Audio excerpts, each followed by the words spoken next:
그물이 찢어지지 아니하였더라. 한번 따라하십시다. 그물이 찢어지지 아니하였더라. 아멘. 베드로는 우리가 잘 아는 대로 바다에서 나고 자랐습니다. 잔뼈가 굵었습니다. 근데 어느 날 밤새도록 그물질을 했는데 한 마리도 잡지를 못한 겁니다. 우리가 살고 있는 이 시대를 전문성의 시대라 그렇게 말을 합니다. 저는 우리 성도 한 분 한 분이 각 분야에 탁월한 리더들이 될 수 있기를 주님의 이름으로 축원합니다. 근데 오늘 베드로도 어찌 보면 갈릴리에서 고기를 잡는 그 일에 대해는 전문가인데 그 밤에 실패를 경험했다는 거죠. 웬일인지 한 마리도 잡지를 못했습니다. 그때 베드로의 배에 올라타신 예수님께서 이렇게 말씀하십니다. 깊은 데로 가서 그물을 내려 고기를 잡으라. 따라하십시다. 가서 내려 잡아라. 한 번만 더 할까요? 가서 내려 잡아라. 여러분, 우리는 행동하는 믿음이에요. 행동하는 신앙이에요. 여기서 우리가 가치관에 혼돈이 오시면 안 돼요. 그냥 믿기만 하면 되는데 안 해요. 믿고 행하셔야 돼요, 여러분. 아멘. 자, 그렇게 말씀에 순종하여 그물을 내렸습니다. 6절 어떤 결과가 나타나죠? 시작. 그렇게 하니 고기를 잡은 것이 힘이 많아 그물이 찢어지는지라. 그렇게 하니. 어떻게 하니? 5절이에요, 여러분. 5절 같이 한번 읽어볼까요? 시작. 시몬이 대답하여 이르되 선생님, 우리들이 밤이 새도록 수고하였으되 잡은 것이 없지만은 말씀에 의지하여 내가 그물을 내리리다 하고. 아멘. NIV 성경에 보니까 말씀에 의지하여 because you say so. 왜냐하면 당신이 말씀하셨기 때문에 제가 그 말씀에 순종하여 그물을 내리겠나이다. 한번 따라합시다. 주님, 제가 말씀에 순종하여 그물을 내리겠나이다. 어떤 결과가 왔어요, 여러분?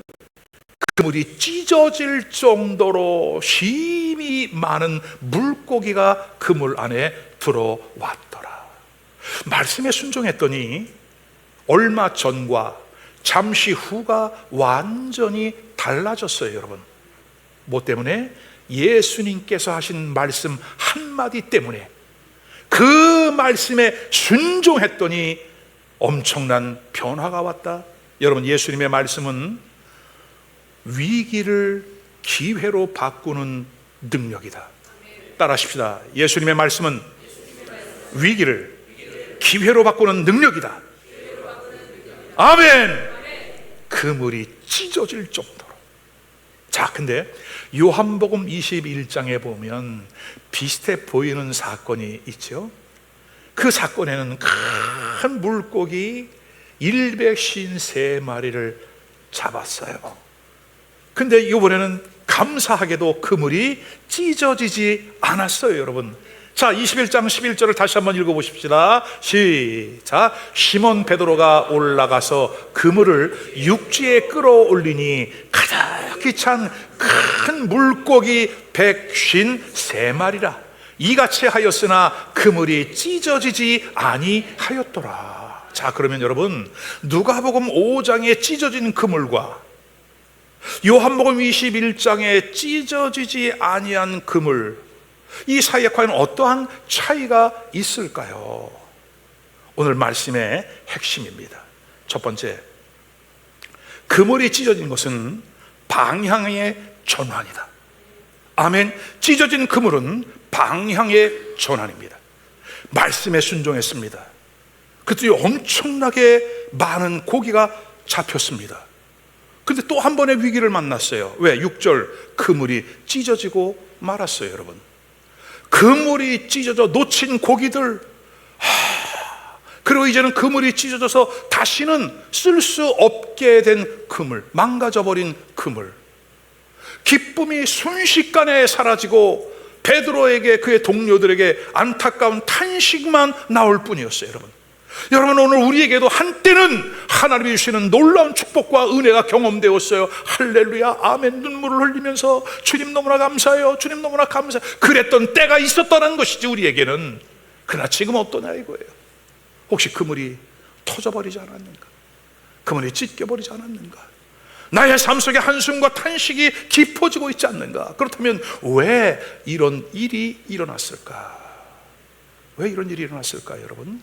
베드로는 말씀에 순종하여 그물을 던졌고, 그 그물을 끌어당겨 육지로 끌어올렸더니 그 엄청나게 많은 고기가 잡힌 거예요.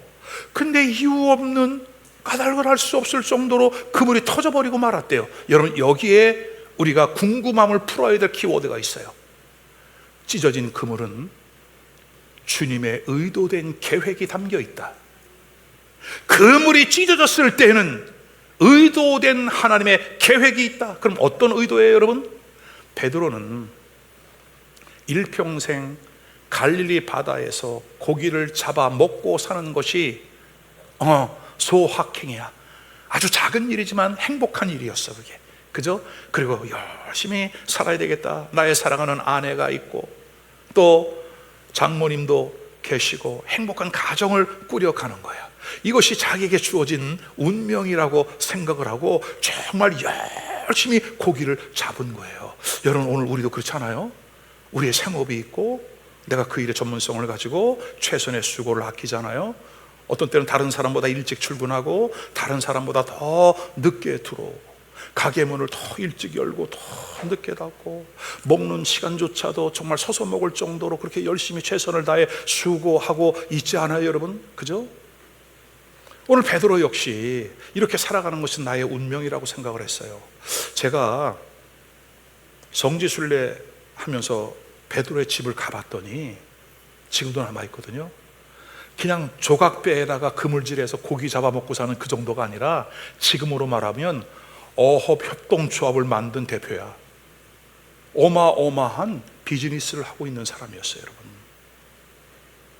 그런 전문성을 가진 사람이, 그리고 이렇게 행복하게 살아가던 사람이 이것이 나에게 주어진 운명이라고 생각을 하고 살아왔던 근데 하나님은 베드로를 향한 더 놀라운 계획을 갖고 있었다. 오늘 우리도 주님을 믿으면서 안분지조, 나의 주어진 형편에 만족하고 감사하며 살아가는 거 여러분 정말 잘 아시는 거예요. 근데 주님은 여러분을 향한, 우리를 향한, 우리 교회를 향한, 이 나라 이 민족을 향한 더 놀라운 계획을 갖고 있다는 사실을 믿으시기를 주의 이름으로 축원합니다. 그 계획은, 베드로를 향한 주님의 계획은 무엇일까요? 10절 하반절, 무서워하지 말아라. 이제 후로는 내가 사람을 취하리라. 사람을 취한다고요? 새 번역은 같은 구절을 이렇게 해석을 했어요. 두려워하지 말아라. 이제부터 너는 사람을 낚을 것이다. 아멘. 자, 그렇다면 혹시 우리 가운데 누군가 내 인생의 최고의 쓰라린 고통의 그 아픔의 시간을 지내고 있는가? 위기를 만나고 있는가? 그리고 베드로처럼 그 위기가 한 번으로 끝나는 게 아니라 다른 사람은 한 번도 없다는데 베드로는 자꾸 반복해서 이 일을 겪고 있어요. 그럼 나는 왜 이러지? 왜 나에게는 이런 위기가 반복되고 있지? 여러분, 그럴 때는요, 그것 때문에 고민하지 말고 우리의 안목을 조금만 바꾸셔야 돼요. 그 안목을 어떻게 바꾸시느냐? 내게 찾아온 이 위기는 하나님의 뜻을 찾아보아라 라고 하는 하나님의 사인이다. 아멘입니까, 여러분? 내가 만난 이 위기는 하나님의 뜻을 다시 깊이 생각해 보아라, 다시 뒤를 돌아보아라, 다시 찾아보아라 라고 하는 하나님의 시그널, 사인이다.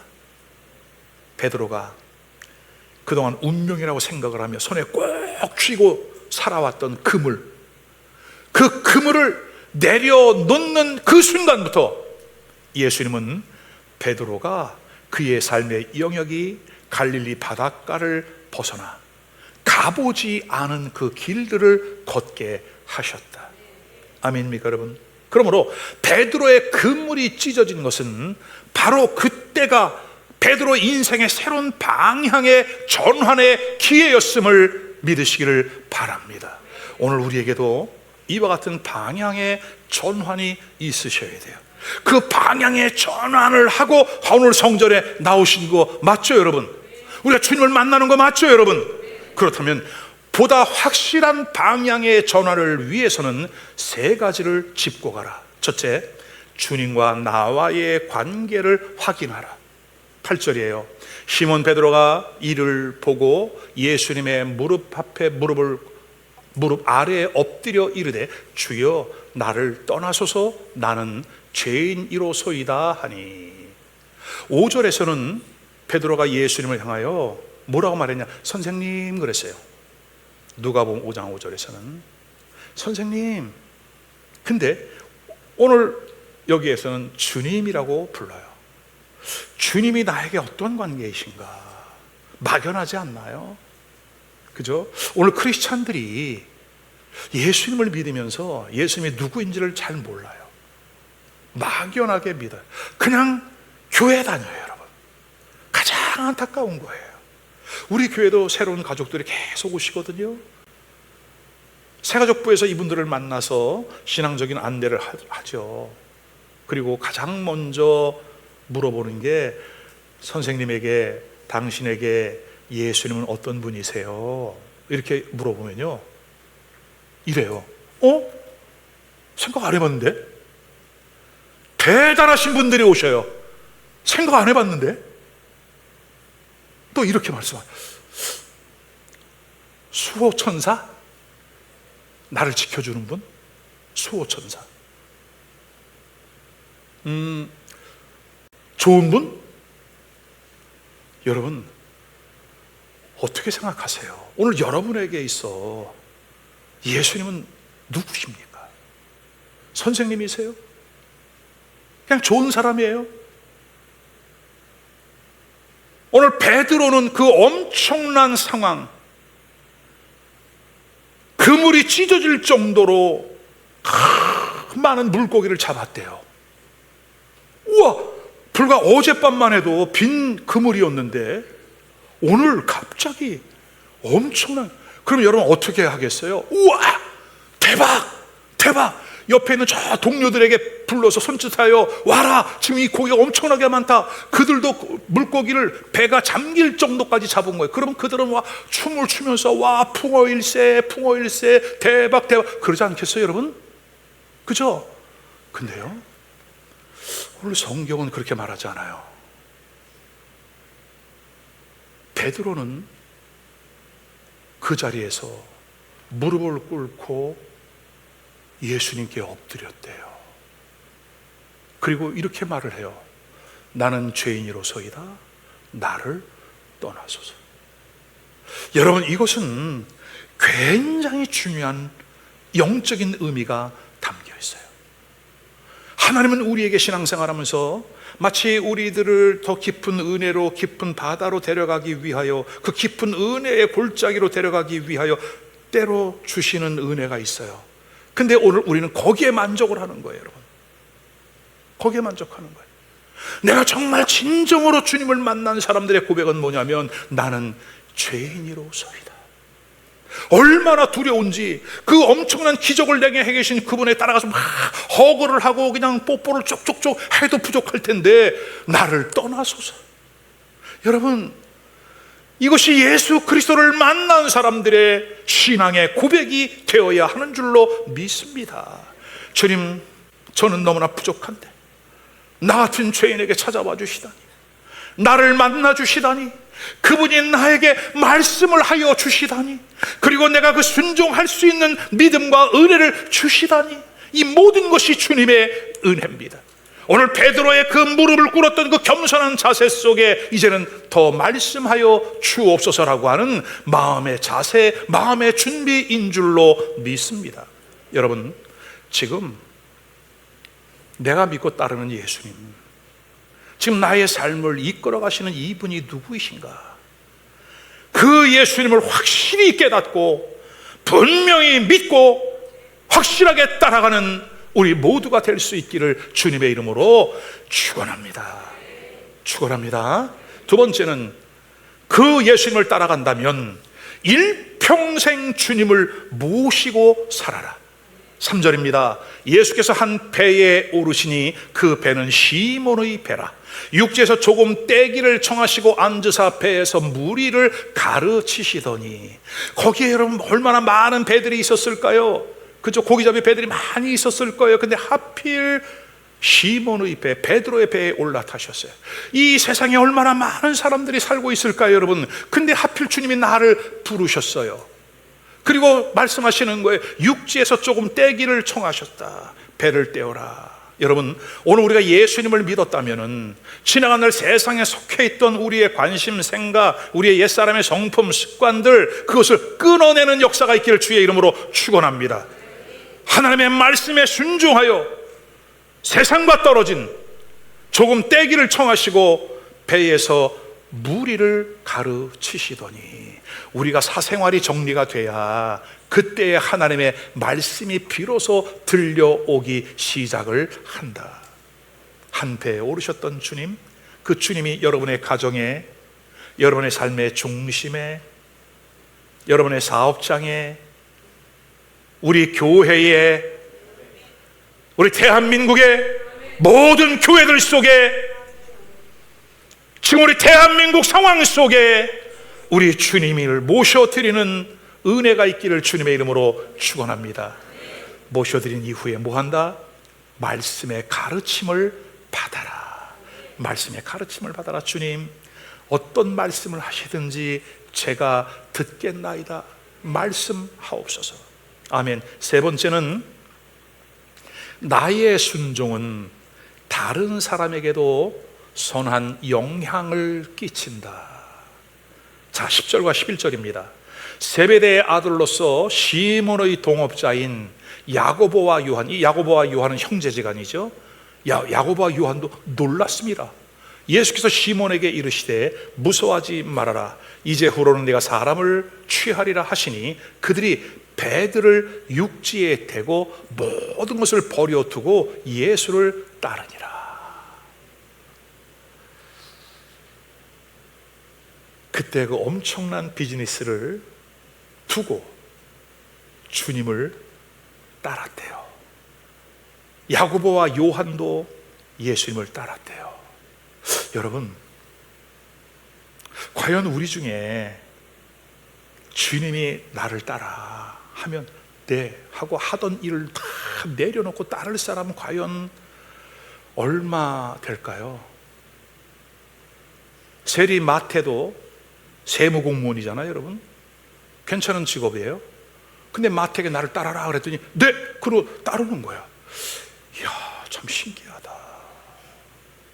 어떻게 이렇게 하던 거를, 그 엄청난 거를, 아버지까지 배, 그 엄청난 걸 두고 주님을 따라가지. 근데요, 성경을 쭉 읽으면서 연결해 보면 예수님은 제자들을 부르실 때에 그 전날 밤에 뭐 하셨더라? 기도하셨더라. 그리고 하나님으로부터 응답을 받는 거예요. 그러니까 예수님이 만난 지금 베드로, 야고보, 요한, 마태, 이와 같은 사람들은요, 하나님의 응답을 받고 만나신 거예요, 지금. 아멘. 그러면 오늘 이 자리에 있는 여러분들도 어쩌다 우연히 이 자리에 온 것이 아니라 우리 주님이 여러분을 위하여 말할 수 없는 탄식으로 기도하셨기 때문에 그 하나님의 기도의 응답으로 여러분들이 하나님의 자녀가 되었고 크리스찬이 되었고 성도 주 예수교회 성도가 되어 지금 이 영광스러운 자리에 나와서 살아계신 하나님을 예배하는 이 축복의 시간을 만났다. 아멘. 한 사람이 주님을 따라가니까 옆에 있던 사람들에게도 아주 긍정적인 영향을 주었어요. 마태복음 4장 19절로 22절 말씀하시되 나를 따라오라 내가 너희를 사람을 낚는 어부가 되게 하리라 하시니 그들이 곧 그물을 버려두고 예수를 따르니라. 거기서 더 가시다가 다른 두 형제 곧 세베대의 아들 야고보와 그의 형제 요한이 22절 곧 배와 아버지를 버려두고 예수를 따르니라. 우리도 예수님 따르죠, 여러분. 그죠? 근데 우리는 어떻게 따르냐면 물에 젖은 그물, 납덩어리가 주렁주렁 달려있는 그 그물, 그거를 짊어지고 주님을 따라가는 거예요.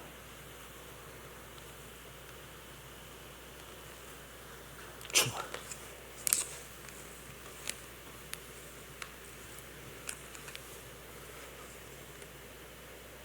버려두고 따르라는데 왜 그물을 짊어질까?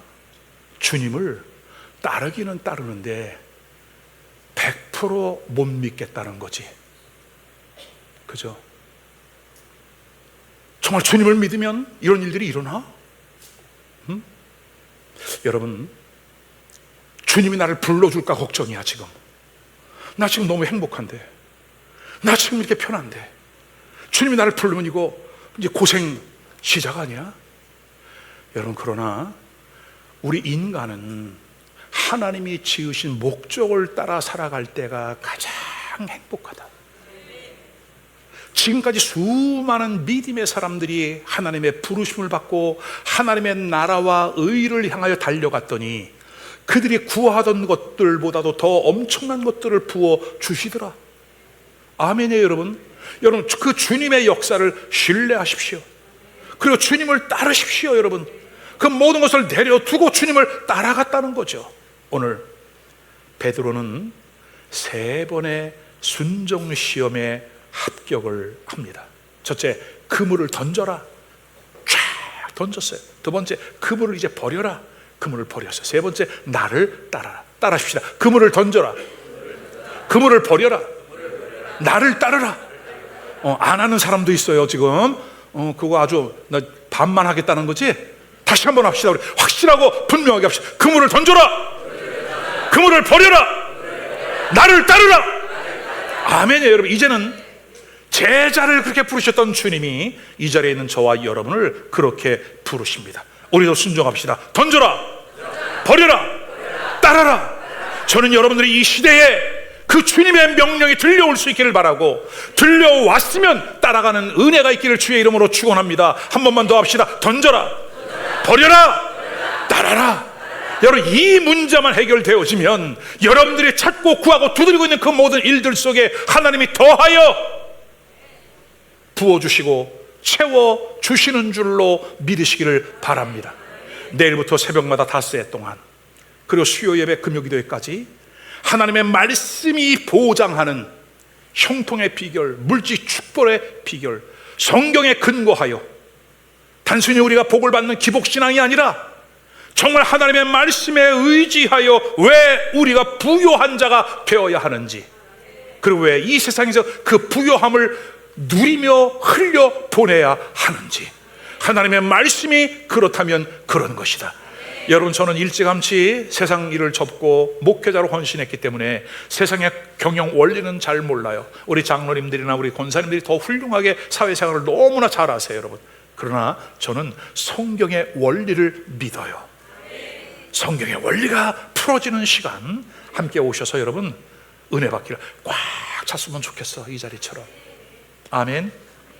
자, 크게 두 번째로 큰 물고기 153마리에 담긴 하나님의 뜻. 왜 하필 153마리지? 200마리, 300마리, 500마리면 더 좋을 텐데 왜 1, 5, 3이었을까? 자, 우리 11절 말씀을 다시 한번 읽어봐요. 여러분, 시몬 베드로가 올라가서 그물을 육지에 끌어올리니 가득히 찬 물고기가 153마리라. 이같이 많으나 그물이 찢어지지 아니하였더라. 할렐루야.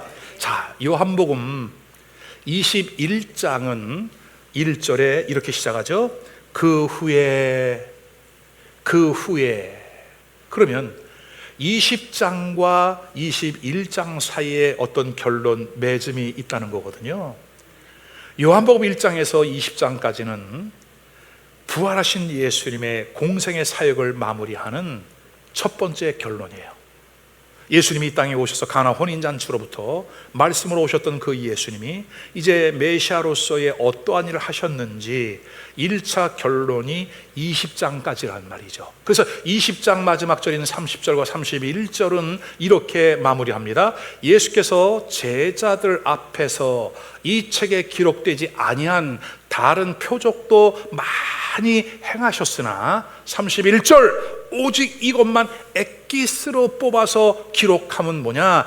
다 같이 읽어요. 시작. 너희로 예수께서 하나님의 아들 그리스도이심을 믿게 하려 하며 또 너희로 믿고 그 이름을 힘입어 생명을 얻게 하려 함이라.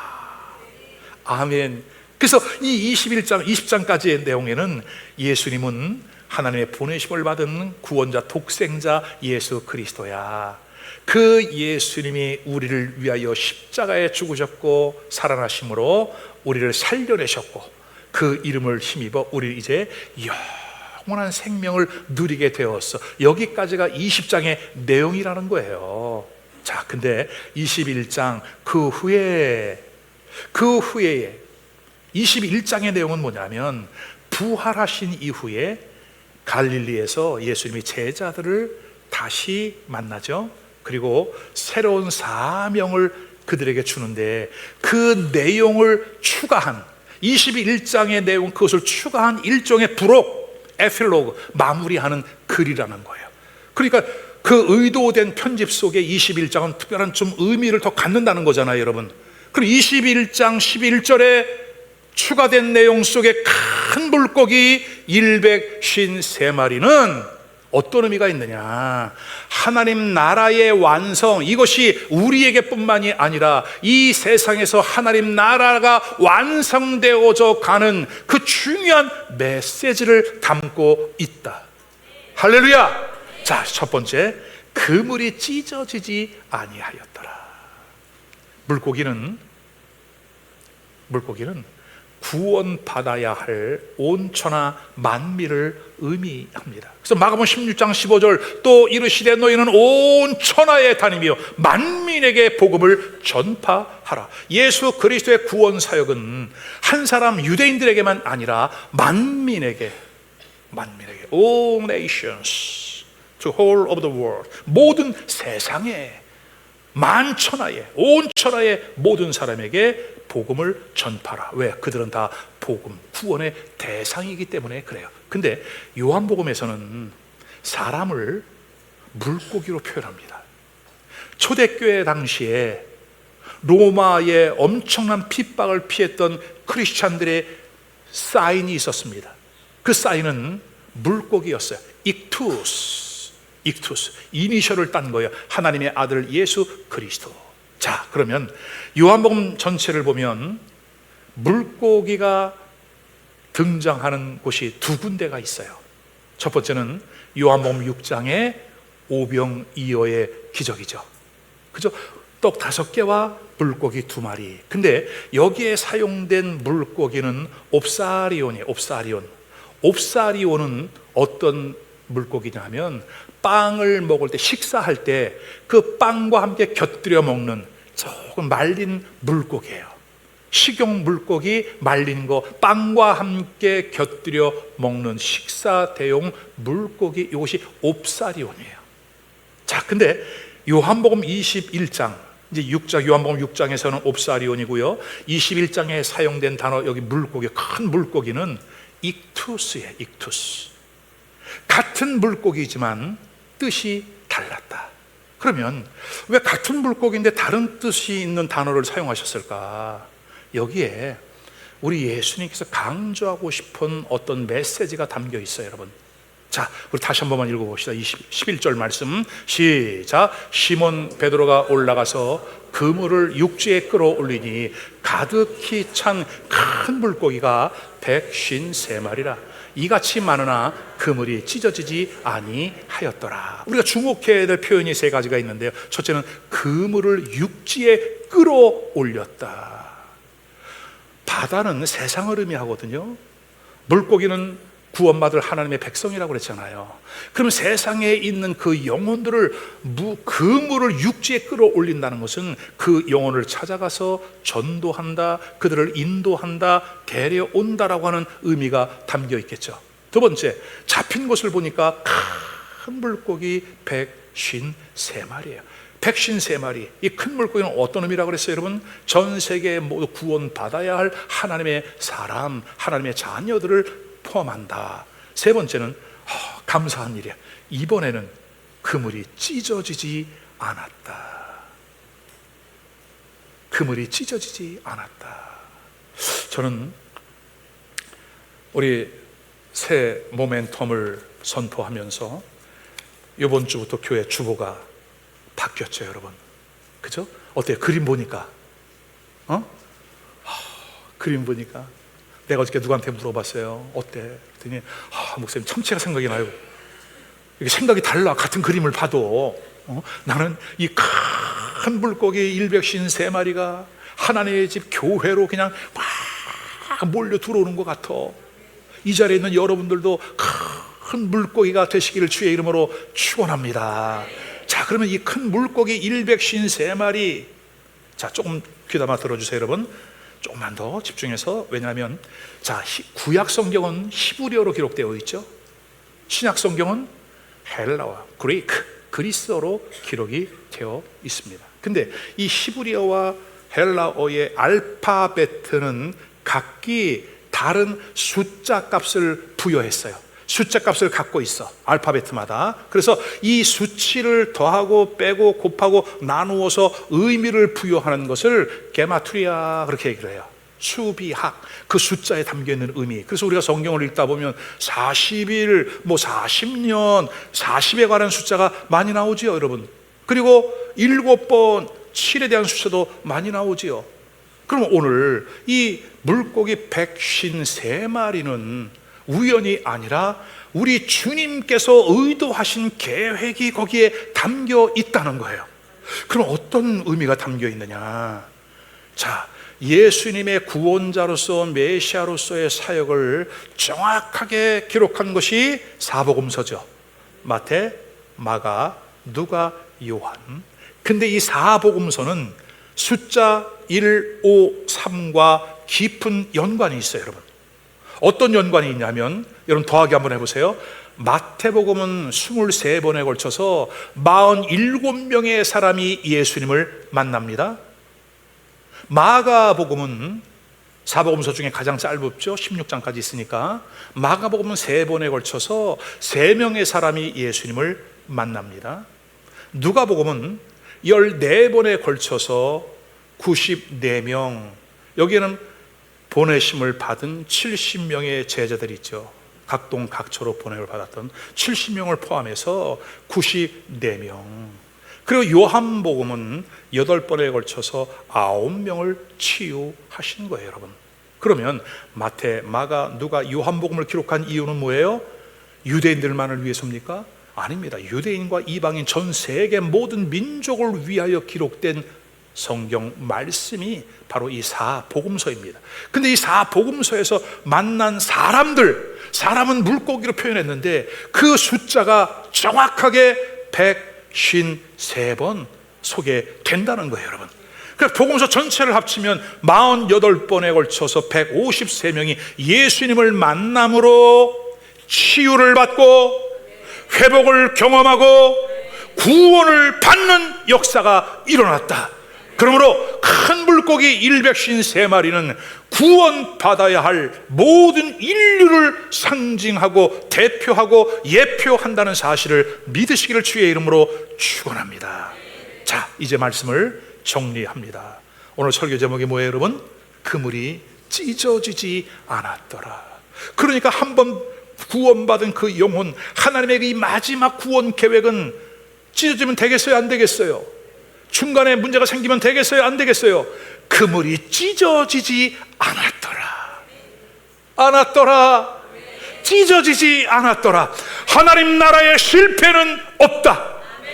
여러분의 사업장과 여러분의 가정 안에, 여러분의 신앙 안에 실패가 없기를 바라고, 좌절이 없기를 바라고, 중도 탈락이 없기를 바라고, 끝까지 그물에 싸서 이끌어 가시는 예수 그리스도의 은혜가 함께 하시기를 주의 이름으로 축원합니다.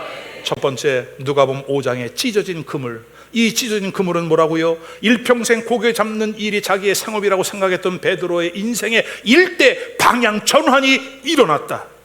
그 이후부터 베드로는 그물을 갖고 고기 잡는 어부가 아니라 사람을 낚는 어부로 그의 일생을 살았다.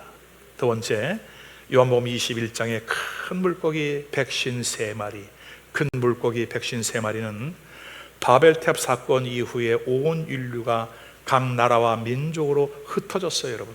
이제 그들이 구원받는 그 주님의 하나님 아버지의 위대한 계획이 이 안에 숫자 153에 담겨 있다. 할렐루야. 예수님은 그들을 구원하기 위해서 복음서의 마지막, 마태복음 마지막 28장에 대위임령을 선포하십니다. 마태복음 28장 18절로 20절이죠. 예수께서 나와 말씀하여 이르시되 하늘과 땅의 모든 권세를 누구에게? 내게, 예수님께 주셨으니 그러므로 너희는 가서 모든 민족으로 제자를 삼아 아버지와 아들과 성령의 이름으로 침례를 베풀고 내가 너에게 분부한 모든 것들을 가르쳐 지키게 하라. 볼지어다 내가 세상 끝날까지 너희와 항상 함께 있으리라 하시니라. 할렐루야. 여러분, 이 마지막 마태복음 28장의 The Great Commission, 위대한 하나님의 그 대위임령에 담긴 그 배경을 이제 분명히 알겠죠.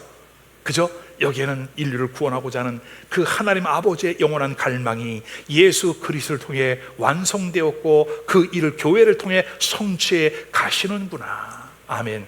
하나님의 부르심을 받은 많은 크리스찬들이 이 명령에 순종하며 여기까지 왔습니다. 오늘까지 왔습니다. 이제는 누구 차례다? 이제는 이 자리에 있는 우리 차례다. 새로운 뉴 모멘텀을 우리가 선포했습니다.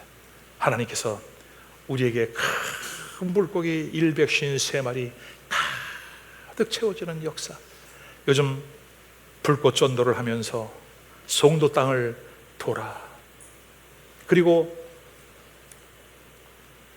지역에 있는 교회 문이 열렸으면 들어가서 기도하고 축복하고, 없으면 문 교회를 잡고 축복하며 기도하고, 하나님 이 교회에도 수많은 영혼을 보내어 주옵소서. 이와 같은 기적의 역사들이 일어나게 하여 주옵소서. 마지막 결론은 그물이 찢어지지 않았더라. 하나님 나라에는, 하나님의 계획에는, 하나님의 뜻에는 실패가 없다. 따라하십시다. 그물이 찢어지지 아니하였더라. 찢어지지 아니하였더라. 이 사명을 잘 감당하는 우리 모두가 될 수 있기를 주의 이름으로 축원합니다. 오늘 주신 말씀을 붙잡고 기도하십시다. 말씀을 한번 조용히 묵상해 보세요. 이 말씀을 떠올려 보세요. 그리고 주님 감사합니다. 찢어지지 않은 그물, 찢어질 수 없는 그물, 찢어져서는 되지 않는 그 그물, 하나님 송도 주 예수께를 통해 이 일을 이루어 주옵소서. 여러분의 가정과 사업장과 일터 마찬가지입니다. 주님, 위기는 방향의 전환이다. 물고기에 담겨있는 그 숫자의 의미는 하나님의 뜻이다. 하나님의 영광이다. 할렐루야. 기도합시다. 자비로우신 아버지,